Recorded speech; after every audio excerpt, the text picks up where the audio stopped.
आइए आज हम लोग कक्षा 11 यूपी बोर्ड के भ्रमर गीत की कविता को सूरदास जी की भ्रमर गीत की कविता को पढ़ते हैं। भ्रमर गीत के बारे में मैंने आपको बता दिया है। बच्चों, गोपियाँ प्रेम स्वरूपा हैं। वो कृष्ण से अतिशय प्रेम करती थी और जब उद्धव जी संदेश लेके आते हैं तो वो बहुत प्रसन्न होती हैं, लेकिन ज्ञान का संदेश वो देते हैं तो बिल्कुल दुखी हो जाती हैं, तिलमिला जाती हैं और वो उद्धव जी को अपनी व्यथा भी बताती हैं, उन पर व्यंग भी करती हैं। अंत में उद्धव जी उनके प्रेम रंग में रंग करके ही गोकुल से मथुरा को जाते हैं। आइए हम लोग कविता को पढ़ें और उसके अर्थ को समझें। बच्चों, आप पुस्तक अपने सामने खोल लें तो कविता का अर्थ अच्छी तरह समझ में आएगा। निस दिन बरसत नैन हमारे, सदा रहती वर्षा ऋतु हम पर, जबते श्याम सिधारे। गोपियाँ क्या कहती हैं कि हे उद्धव जी, हम तो आपसे कृष्ण का समाचार सुनने आए थे और आप ज्ञान का संदेश तो दे रहे हैं, लेकिन हमारी स्थिति भी जाकर के आप कृष्ण से कहिएगा कि निस दिन बरसत नैन हमारे। निस माने रात, दिन माने कि रात दिन हमारे आँखों से आंसुओं की बरसात होती रहती है। सदा रहती वर्षा ऋतु हम पर। ऐसे तो वर्षा ऋतु आती है, ग्रीष्म ऋतु आती है, लेकिन हमारे ऊपर तो हमेशा वर्षा ऋतु ही है। जब से कृष्ण गए हैं यही एक ऋतु है जो हमेशा हमारे पास है। सदा रहती वर्षा ऋतु हम पर, जबते श्याम सिधारे। जब से कृष्ण हम लोगों को छोड़ करके मथुरा चले गए तो यहाँ ऋतु परिवर्तन नहीं होता, केवल एक ऋतु है, वर्षा ऋतु, वही हम लोगों के पास है और हमारे आँखों से लगातार आंसुओं की बरसात होती रहती है। दृग अंजन न रहत निशिवासर, कर कपोल भय कारे। दृग अंजन, दृग माने बेटा नेत्र होता है, आंखें होती हैं। स्त्रियां आंखों में काजल लगाती थी तो ये कहते हैं दृग अंजन न रहत निशिवासर। रात दिन हमारी आंखों में काजल नहीं टिकता है, क्योंकि काजल आंसुओं की धार के साथ बहता जाता है। कर कपोल भय कारे, आंखों से आंसू गिरते हैं। आंसुओं को हाथ से हम लोग पोंछते हैं तो हमारे गाल और हमारे हाथ काजल से काले पड़ जाते हैं, अर्थात रात दिन हम रो रहे हैं कृष्ण के वियोग में। कंचुकी पट सूखत नहीं कबहू। कंचुकी पट बेटा आंचल को कहते हैं। स्त्रियां साड़ी पहनती हैं तो ये जो आंचल है उसे कंचुकी पट कहते हैं। कंचुकी पट सूखत नहीं कबहू, ये हमारा आंचल कभी सूखता ही नहीं है। आंचल तो आंसुओं से हमेशा गीला रहता है। और उर बिच बहत पनाले, आंसू आप देखते होंगे कि जब कोई रोता है या कभी मम्मी पापा के डांट से, किसी की डांट से आपके आंसू निकलेंगे और आप बहुत ज़्यादा रो रहे होंगे दुखी होके, तो आंसू गिर करके बीच से गिरने लगते हैं। तो ये कहते हैं उर बिच, इसी को हृदय का भाग कहते हैं, तो कहते हैं उर बिच बहत पनाले। हे उद्धव जी, हमारे हृदय के बीच से तो ऐसा लगता है कि पनाला, पनाला समझ रहे हैं ना बच्चों, नाली, आंसुओं की नाली बह रही, इस धारा, ऐसे आंसुओं की धारा बहती रहती है। इतने आंसू हमारे आंखों से गिरते हैं। अर्थात वो क्या कहना चाहती हैं कि कृष्ण के चले जाने पर, अपने कृष्ण के वियोग में हम इतने दुखी हैं उद्धव जी कि रात दिन हम रोते रहते हैं। आंसू सलिल सबह भय काया, पल न जात रिस टारे। आंसू सलिल, आंसू सलिल माने जल, आप जानते हैं। आंसू सलिल सबह भय काया, आंसू रूपी जल से हमारा पूरी काया, पूरा शरीर भीगा रहता है। पल माने एक क्षण के लिए भी, न जात रिस टारे, रिस ना टपकना, कि एक पल के लिए भी हम लोगों के आंसू आंखों से टपकना बंद नहीं होते हैं। अर्थात रात दिन हमारी आंखों से आंसुओं की बरसात होती रहती है। सूर्यदास प्रभु यह परीखो, गोकुल का है विसारे। गोपियां कहती हैं, हे उद्धव जी, परीखो माने मतलब आश्चर्य, कि हमें ये आश्चर्य है कि वो हमारे गोकुल को, ब्रजमंडल को, हम लोगों को क्यों भूल गए हैं। हमसे क्या गलती हुई। वो अनाथों के नाथ हैं, सबके पर दया करते हैं, और हम इतने दुखी हैं, रात दिन उनके लिए रो रहे हैं, उनसे इतना प्रेम कर रहे हैं, फिर वो हमें कैसे भूल सकते हैं और क्यों भूल गए। तो इस तरह बच्चों आपने देखा कि इस पद्य में गोपियों की विरह दशा का वर्णन है कि वो कृष्ण के वियोग में दुखी हैं। तो वियोग श्रृंगार हो जाएगा, ब्रजभाषा है, गेय पद है, गोपियों के हृदय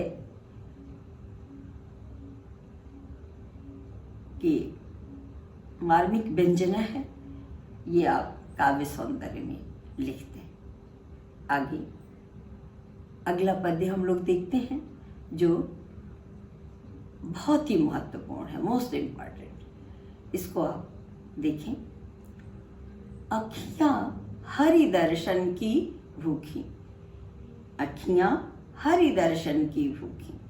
क्या कहती हैं गोपियां कि हे उद्धव जी, हमारी आंखें तो कृष्ण के दर्शन की भूखी हुई हैं।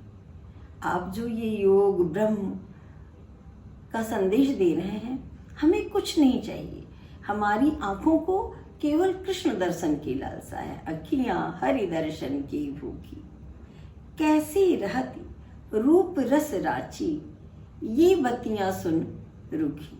हम तो कृष्ण के रूप सौंदर्य में, उनके बाल रूप में, उनके किशोर रूप में, वो हमारे बाल सखा हैं, बचपन से लेकर हमारा प्रेम है उनसे, उनके रूप रस में हम बसे हुए हैं। ये बतियां सुन रूखी, आपकी ये रूखी योग की बातें सुन करके हम कैसे जीवित हैं, ये हम आपसे बता नहीं सकते। हम बहुत दुखी हैं आपकी बात से।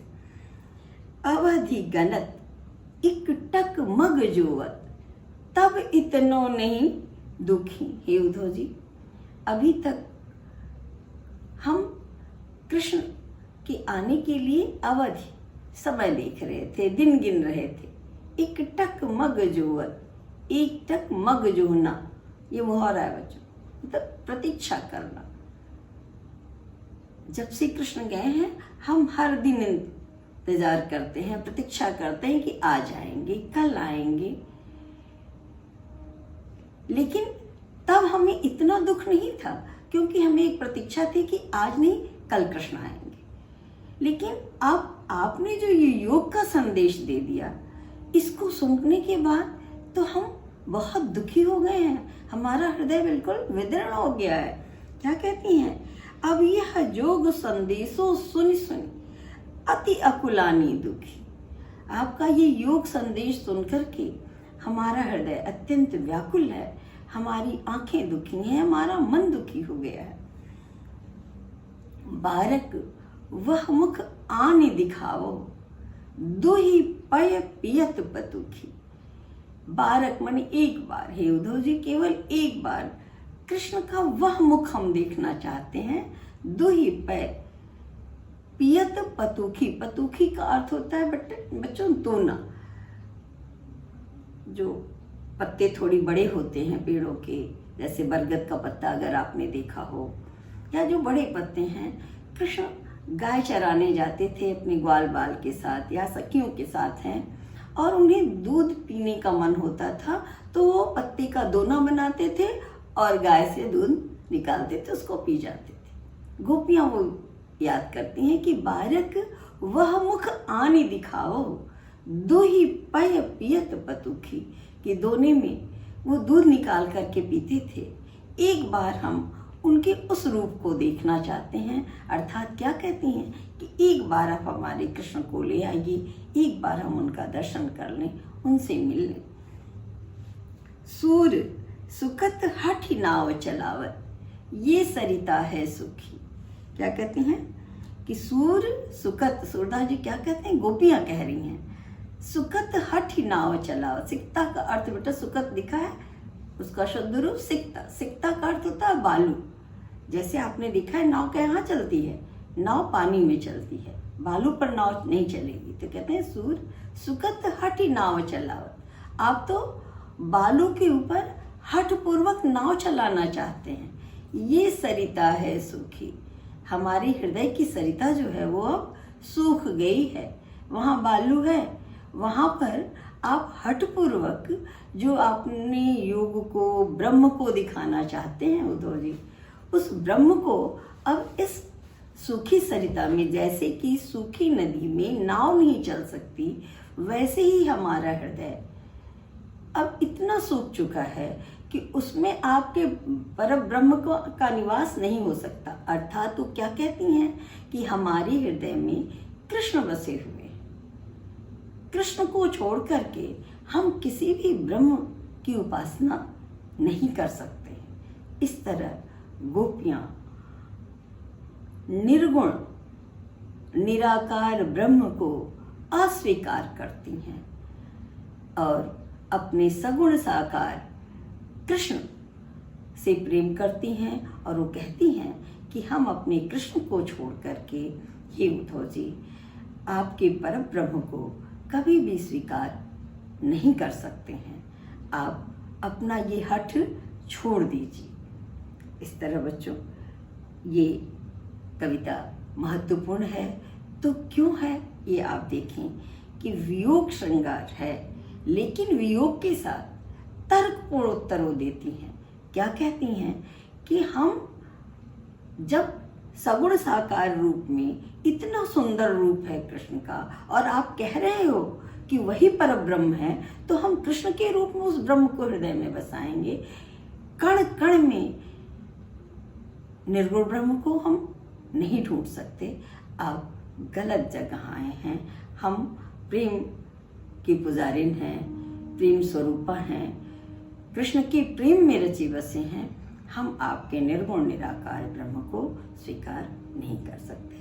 इस तरह निर्गुण के ऊपर सगुण की ये विजय है, ज्ञान के ऊपर प्रेम की विजय है। इस तरह आप लिखें, ये इस कविता के महत्वपूर्ण होने का कारण है। इसको आप काव्य सौंदर्य में लिखें। बाकी वियोग श्रृंगार है, गेय पद है, ब्रज भाषा है, और अलंकार बच्चों मैं पहले भी कहती हूँ, अलंकार मैंने पढ़ाया है, उस वीडियो को देखें, और अलंकार आप स्वयं से ढूंढें। जैसे एक शायद ना पढ़ाया हो, सुनी सुनी है, 2 बार आया है, तो वहाँ पुनरुक्ति प्रकाश अलंकार, पुनः उक्ति, एक शब्द 2 बार आया, पुनरुक्ति प्रकाश अलंकार वहाँ लिख लें। बाकी उपमा अलंकार, रूपक अलंकार, ये सब आप पढ़ें, अपने से खोजें, और उस पंक्ति को दिखाते हुए उस अलंकार को लिखें। इस तरह सूरदास जी के भ्रमर गीत के महत्वपूर्ण पद को मैंने पढ़ाया। आगे मैं आपको नरोत्तम दास जी की गोपियों को दिखाऊंगी, क्योंकि तुलसीदास जी की भरत महिमा को मैं पिछले साल ही उस पर वीडियो डाल चुकी हूँ बच्चों। आप वहाँ से पढ़ लें, और आगे जो उसमें पढ़ना हो वो आप टिप्पणी करके लिखें। मुझे सुनने के लिए बहुत बहुत धन्यवाद।